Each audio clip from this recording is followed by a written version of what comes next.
अपने जो आदरणीय नेताजी का एक बहुत बड़ा अच्छा ही कोट है कि भाई अपनी लाइन को जो है लंबी कर दो, दूसरे की लाइन अपने आप छोटी हो जाएगी। देखो, कंपटीशन लोग करते हैं, कंपटीशन संस्था के लोगों को नहीं करना चाहिए। वक्त आने पे दिखा देंगे तुझे ये आसमां, वक्त आने पे दिखा देंगे तुझे ये आसमां।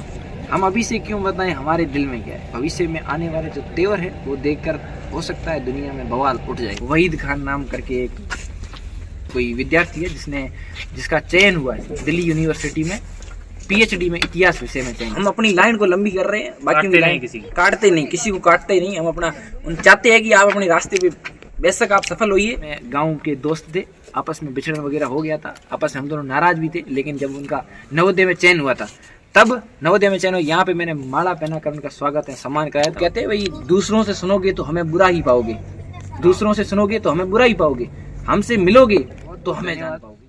आपके चैनल के माध्यम से और आपके चैनल का भी बहुत बहुत धन्यवाद, आपका भी बहुत बहुत धन्यवाद। काफ़ी समय से आप जो है हमारे स्कूल में पधारे, विद्यालय में पधारे, आपने जो है हर एक कार्यक्रम को कैप्चर किया, उसके लिए आपका बहुत बहुत धन्यवाद। सबसे पहली बात तो मैं यही कहूँगा कि वक्त आने पे दिखा देंगे तुझे ये आसमां, वक्त आने पे दिखा देंगे तुझे ये आसमां।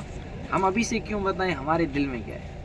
तो भविष्य की जो चीज़ें हैं उन पर मैं ज़्यादा बात नहीं करूँगा, क्योंकि भविष्य में आने वाले जो तेवर है वो देखकर हो सकता है दुनिया में बवाल उठ जाए। भाई यहाँ पे गागरिया का जो एरिया है, पिछले काफ़ी समय से लोग बातें कर रहे हैं कि विद्यालय का जो है मेन एजेंडा जो है इसको बढ़ाने की प्रतिशत होना चाहिए। ये प्रतिशत की जो बातें हैं वो अपन आगे इसको साइड में रखते हैं। एक जो बच्चा होता है उसके व्यवहारिक चीज़ पे अपन पहले ध्यान देते हैं कि भाई इंसान जो है वो दुनिया के अंदर कैसा बन के, मिसाल क्या बन। अपन ने आज के टाइम पे बहुत सारे किस्से सुने होंगे कि भाई पढ़ लिख कर लोग नौकरी कर लेते हैं, लेकिन उनका समाज में कोई वजूद नहीं होता है। नौकरी कर लेने से, अच्छी बातें कर लेने से उनका कोई मतलब नहीं। प्रतिशत आपके 98% बन चुके हैं। आप साइंस कर लिए, आप डॉक्टर बन गए, लेकिन आप ज़रूरतमंद के काम नहीं आए तो वो आपकी नौकरी किसी काम की नहीं है। और वो शिक्षा हमारे यहाँ पे नहीं मिलती है। हमारे यहाँ पे शिक्षा मिलती है नैतिक व्यवहारों की और दुनियावी चीज़ों की। ये नहीं कि सिर्फ हम शिक्षा ही दे रहे हैं, शिक्षा के साथ साथ संस्कार दे रहे हैं। संस्कार उस चीज़ के आज के टाइम पे अपने इस एरिया में अपन देख सकते हैं काफ़ी हद तक ये चलता है कि बाल विवाह चलता है। आप पत्रकार महोदय हो, आपने जगह जगह पर चीज़ें कैप्चर की होगी। तो ये सारी चीज़ें जो है, इन सारी चीज़ों कुरीतियों से आगे बढ़ करके मैं ये चाहता हूँ कि भाई अपना जो ये एरिया है ये थोड़ा ऊपर बढ़े और शिक्षा के संदर्भ में ऊपर बढ़ने के साथ साथ ये व्यवहारिक और नैतिक चीज़ों में भी आगे बढ़े। समाज में जो विभिन्न प्रकार की कुरीतियाँ फैल रही है उन पर अंकुश लगाए, ये सबसे बड़ी बात है। जब तक उन चीज़ों पर कंट्रोल नहीं होगा तब तक आपके 98, 99 चाहे 100 में से 100 आ जाए किसी काम के नहीं है। पहली बात और आखिरी बात मेरी यही रहेगी कि प्रतिशत कोई मायने नहीं रखता है। और अगर रही बात कि प्रतिशत बना के हमारे बच्चे टॉप कर रहे हैं तो हमने देखा है कई है हमारी टक्कर के जिनके हमारी स्कूल के मान लो 80 बने हैं, किसी और स्कूल के 90 बने हैं। हम उनको कंपटीशन के दौर में हमने उन दोनों को देखा है। एक बंदा जिनके 80 बने वो आज के टाइम पे डॉक्टर है, जो लगभग आज से 6 और 7 साल हो चुके हैं उसको डॉक्टर बने हुए, कंपटीशन में एक बार नीट क्वालिफाई। उसी प्रकार से हमारे जो प्रतिद्वंदी या फिर कह सकते हैं कि अन्य विद्यालय के जो बच्चे उनको भी हमने देखा है, उनके साथ जो तैयारियां कर रहे थे उनको अभी तक उनका सिलेक्शन जो हमने सुना है पिछले 2 साल हुए तब सिलेक्शन हुआ है। तो उनके तो 90 थे, हमारे 80 थे, लेकिन कैसे बन गया भाई। ये सारी चीज़ें जो है आज गागरिया जो क्षेत्र है इसमें ये सारी चीज़ें प्रोपोगंडा करके फैलाई जा रही है भाई कि विद्यालय जो है प्रतिशत वीर तेजा जी के अच्छे नहीं बन रहे या वो नहीं कर रहे। तो भाई प्रतिशत पर मत जाओ, आप वहाँ पे आओ, वहाँ के व्यवहार को देखो, वहाँ की शिक्षा को देखो और आपका बच्चा किस लेवल पर ऊपर जाता है। आपने एक बेहतरीन उदाहरण देखा होगा हमारे यहाँ पे, अभी आप थोड़ी देर पहले अपन ने इस संबंध में बात की कि एक वहीद खान नाम करके एक कोई विद्यार्थी है जिसका चयन हुआ है दिल्ली यूनिवर्सिटी में पीएचडी में इतिहास विषय में चयन हुआ है। सुना है आपने? सुना है। और उसके सम्मानित भी किया गया। बिल्कुल सम्मानित भी किया गया। उनके पापा जी यहाँ पे आए थे, वो तो कुछ कारणवश नहीं आ पाए। मेरी उनसे बात भी हुई थी व्हाट्सएप पे। उन्होंने कहा कि भाई शुक्रिया आपका, मैं बाहर हूँ, आ नहीं पाऊँगा, बट जब तक जीवन में किसी भी पड़ाव पर जाऊँगा मैं सफल हो जाऊँगा। बात सबसे पहले विद्यालय की आएगी, वीर तेजाजी विद्यालय की आएगी। अब्दुल वाहिद आपके साथ पढ़े हैं और आपके साथ ही रहे। बिल्कुल। तो उसका पढ़ने का तरीका और उसका व्यवहार कैसा था? वो वही चीज़ मैं लोगों को बता रहा हूँ कि भाई लोग कहते हैं कि सिर्फ पढ़ाई करो, सिर्फ पढ़ाई करने से कुछ नहीं। वो बंदा जो है वो खुले विचारों वाला बंदा है। हर किसी से तालमेल उनका बहुत अच्छा तालमेल है। और वो देश के सबसे बड़े शहर दिल्ली में रह के आए हैं पिछले काफ़ी सालों से। अपन ने उनके बारे में मैंने जहाँ तक जानकारी जुड़े, वो मेरे साथ LKG से लेकर के, मैं LKG में था तब वो शायद चौथी या तीसरी क्लास में थे। और उसके बाद मैं लगातार 10वीं क्लास जब यहाँ से की, 10वीं क्लास पर हम जो है आपस में गांव के दोस्त थे, आपस में बिछड़न वगैरह हो गया था, आपस में हम दोनों नाराज भी थे। लेकिन जब उनका नवोदय में चयन हुआ था, तब नवोदय में चयन हुआ, यहाँ पे मैंने माला पहना कर उनका स्वागत है सम्मान कराया था। उसका फोटो भी मैं आपको प्रेषित कर दूंगा, आप चैनल के माध्यम से दिखा सकते हो, मेरे पास आज भी उसका फोटो है। और ये जो है ये सारी चीज़ें जो है उनके साथ घटी। और आज के दौर पर जब मेरे को वो एक पिछले काफ़ी दिनों पहले जो है एक कार्यक्रम हुआ था सेलाव गाँव में, फतेह खान जी घर पे वैवाहिक समारोह था। उस समय जो है वो एक पूरी की पूरी किताब लिख रहे थे, वो अंग्रेजी में किताब लिख रहे थे। मैंने देखा भाई, अच्छा आज से 4 साल पहले या 2 साल पहले जब वैवाहिक कार्यक्रम था फतेह खान जी के घर पे 2 साल पहले, 2 साल पहले, तब जो है ये उनसे वो मेरे से मिले थे और वो लिख रहे हैं अभी तक बहुत बेहतरीन तरीके से। उनकी लिखावट की कला देखें, कोई और चीज़ें भी देखें, तो सबसे बढ़ चढ़ कर ये कोई कह ही नहीं सकता कि भाई ये यहाँ पे पढ़ के गया है। वो पढ़ाई कर रहा है बंदा, यूनिवर्सिटी लेवल की पढ़ाई कर रहा है, तो उसने कहा कि भाई सीखा मैं कहाँ से, नींव मेरी कहाँ से, नींव कहाँ से, मजदूरों से। हाँ, इन चमचमाती जो अभी आपने थोड़ी देर पहले देखा कार्यक्रम जो हुआ था, हमने अपनी पूरी कोशिश की कि कार्यक्रम को सफल बनाने का जितना प्रयास हो सकता है हम करें। हमने सारी की सारी ऐसा प्रोग्राम इस क्षेत्र में शायद हुआ होगा। बिल्कुल, यही चीज़ हमें अभिमान देती है, हमें गर्व प्रदान होता है, हमें इस चीज़ पे गर्व होता है। और हम अभिमान भी करते हैं कि हमारे बच्चे हमसे काफ़ी दूर दूर तक उनका नाम मशहूर हो रहा है। और कह रहे हैं कि लोग कहते हैं कि वीर तेजाजी विद्यालय में कार्यक्रम देखने जाओ, वहाँ पे दिन तो खराब नहीं जाएगा। दिन बिल्कुल खराब ना आज तक गया है, ना आगे कभी जाने देंगे। आप आइए, स्वागत है आपका, इस्तकबाल है, अभिनंदन है।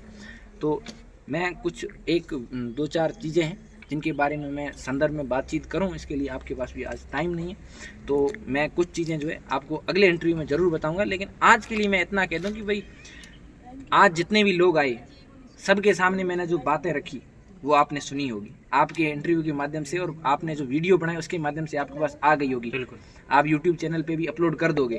तो सबसे पहली बात तो मैं लोगों से ये कहूँगा कि आप FK अनवर यूट्यूब चैनल पे जाइए और विजिट कीजिए कि कार्यक्रम कैसा था, कार्यक्रम में लोग कौन कौन आए हुए थे, उन लोगों ने क्या क्या अपने विचार रखे विद्यालय के प्रति। तो जो लोग सुबह 9 बजे कड़ाके की सर्दी, सुबह तो सर्दी होती है, अपन देखते आज से बहुत ज़्यादा सर्दी थी, कार्यक्रम सर ने जो है कहा कि भाई अपन टेंट वेंट की व्यवस्था करेंगे अनिवार्य रूप से, क्योंकि अपना कार्यक्रम 1 बजे भी जा सकता है, 2 बजे भी जा सकता है। लेकिन हमने कार्यक्रम जितने भी थे हर एक बच्चे का कार्यक्रम करवाया और उनको अपने अपने हिसाब से कार्यक्रम करवा के उनके जो परिजन आए हुए थे उनके माध्यम से उनको एक नया रुख प्रदान करने की कोशिश की है। हमारे गांव की 3 बच्चियां आज नृत्य कर रही थी। हमारा गांव जो है पिछड़ा हुआ है, अपने को पता ही है। अपने गांव में सरकारी सर्विस में इतना कोई है ही नहीं इन्वॉल्व, और अपने गांव में किसी के पास गाड़ी भी नहीं है, शायद जितना है वो इसमें 80% इस संस्थान का। बिल्कुल, जितना जो व्यक्ति कहता है सेलव गांव का हो, मैं सेलव की बात करूंगा, बाकी गांव की बात नहीं करूंगा, मैं सेलव गांव की बात करूंगा। भाई जितना भी होगा यहीं से पढ़ के गया, 80% यहीं से पढ़ के गया। और यहाँ पे जो चीज़ें आपको प्रतिशत बना के नहीं मिलेगी वो यहाँ पे आपको व्यवहार रख के मिल जाएगी। और मैं यही कहूँगा कि हमारे प्रधानाचार्य मल्लाराम जी के बारे में मैं बातचीत करना चाहूँगा कि भाई उनका जो व्यवहार है, आप एक संस्था के प्रधान हो, 300 बच्चे आपके वहाँ, 400 बच्चे आपके वहाँ, 500 बच्चे आपके वहाँ, आपने सुना होगा 700-700 बच्चे इस स्कूल में पढ़ के गए हैं। मेरे टाइम पे हम लोग क्लास में 45-46 जने एक क्लास में बैठते थे। उस टाइम से लेकर के आज के टाइम तक हर एक परिजन से, हर एक अभिभावक से व्यक्तिगत बातचीत है उनकी। अगर कोई व्यक्ति एक भी इनके आमंत्रण से वंचित रह गया तो ये इनकी भूल जो है कभी खुद को माफ़ नहीं करते कि मैंने भाई इनको छोड़ा क्यों। हर एक व्यक्ति से व्यक्तिगत कांटेक्ट है, संपर्क है, सबसे तालमेल। आप हम तो क्या ही बताएंगे, जो लोग कहते हैं भाई दूसरों से सुनोगे तो हमें बुरा ही पाओगे, दूसरों से सुनोगे तो हमें बुरा ही पाओगे, हमसे मिलोगे तो हमें जान पाओगे कि हम कैसे हैं। तो यही चीज़ें हैं, इतनी सारी चीज़ें जो है आपके माध्यम से मैं ये लोगों के सामने प्रेषित करना चाहूँगा कि किसी भी व्यक्ति को बाहरी तौर पे ना देख के आंतरिक तौर पे देखा जाए, व्यक्तिगत मुलाकात के रूप में परखा जाए, तब आपको पता चलेगा कि कौन कैसा है। यहाँ के लोगों का प्यार कैसा मिल रहा है आपको यहाँ जब आप लोगों के बीच में जाते हैं? अरे लोगों का प्यार अब जो इस साल से हम देख रहे हैं ना, हमारा एक यहाँ से हमारा एक रूट था, कोई पिछले 2-3 सालों से कोरोना से कट कर रखा था। वहाँ के लोग तो हमें डेली कहते थे कि भाई हमारा रूट चालू करो, कैसे ना कैसे करके हमने बस चालू कर दी, बस लगा दी बड़ी, कोई बचा नहीं, एक भी बचा नहीं, हमने बस लगा दी सीधी। और जैसे ही बस लगाई नतीजा आने लगा, और आज के टाइम पे उस बस में ओवरफ्लो की बस आती है, एकदम सीट और ऊपर से बीच में लाइनों में खड़े रहते हैं लोग, आने के लिए उत्सुक रहते हैं कि भाई जो भी व्यक्ति एक बार इस विद्यालय में आ जाता है वो अगर जाएगा तो अपनी मर्जी से जाएगा कि भाई मैं अब अपने बच्चे को यहाँ से 12वीं करा चुका हूँ या फिर 10वीं करवा के साइंस लेना चाहता हूँ। हम यहाँ पे साइंस, आज आपको पता है वीर तेजा जी नोबल्स एकेडमी उच्च माध्यमिक विद्यालय की मान्यता प्राप्त करना कोई छोटी बड़ी बात नहीं है। तो ये उच्च माध्यमिक विद्यालय गागरिया का पहला उच्च माध्यमिक विद्यालय है, आसपास कोई था ही नहीं, कोई टक्कर में ही नहीं था। हो सकता है कोरोना की वजह से थोड़ी बहुत दिक्कतें आई हो, लेकिन अब जो है भविष्य, अभी जो मैंने आपको चंद लाइनें कही कि वक्त आने पे बता देंगे तुझे ये आसमां, अभी से क्यों बताएं क्या हमारे दिल में। लोग यहाँ पर कंपटीशन भी करते हैं कि फलां स्कूल ऐसा भी करते हैं, उसके बारे में क्या कहना? देखो कंपटीशन लोग करते हैं, कंपटीशन संस्था के लोगों को नहीं करना चाहिए। मेरी राय ये है कि हमारे सर मल्लाराम जी ने हमें कभी भी स्टाफ साथी को कभी किसी को ये नहीं कहा कि भाई उस स्कूल से अपने को बेहतर करना है। उन्होंने कहा कि आप अपना बेस्ट दो, उस स्कूल से अपने आप बेस्ट हो जाएंगे, अपनी लाइन बड़ी करो। हाँ, अपने जो आदरणीय नेताजी का एक बहुत बड़ा अच्छा ही कोट है कि भाई अपनी लाइन को जो है लंबी कर दो, दूसरे की लाइन अपने आप छोटी हो जाएगी। तो हम अपनी लाइन को लंबी कर रहे हैं, बाकी काटते नहीं, किसी को काटते नहीं। हम अपना चाहते हैं कि आप अपने रास्ते पे बेशक आप सफल होइए। आप बच्चों को, हमारा एक ही कर्तव्य, हमारा एक ही फर्ज है कि हम बच्चों को अच्छी से अच्छी तालीम शिक्षा देना चाहते हैं। किसी भी विद्यालय में पढ़े, हमारे लिए तो उनको बेस्ट ऑफ लक है, हम ये कभी नहीं चाहेंगे। और कंपटीशन जो है ये लोगों की नज़र में कंपटीशन नहीं है।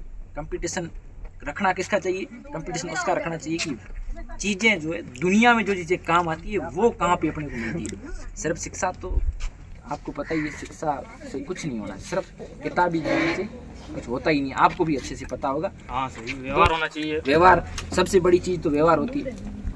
यही बातें आपके सामने, और कुछ दो चीज़ें और हैं कि भाई कंपटीशन की, जैसे अभी आपने बात की, कंपटीशन का दौर मान रहे हैं। तो कंपटीशन का दौर तो यूं है, कंपटीशन करेंगे किससे? हम तो किसी से कंपटीशन नहीं करें, हम अपनी धुन में मस्त होकर आगे चल रहे हैं और दिखाएंगे, कुछ नया करके दिखाएंगे और अजीम शान सा करके दिखाएंगे।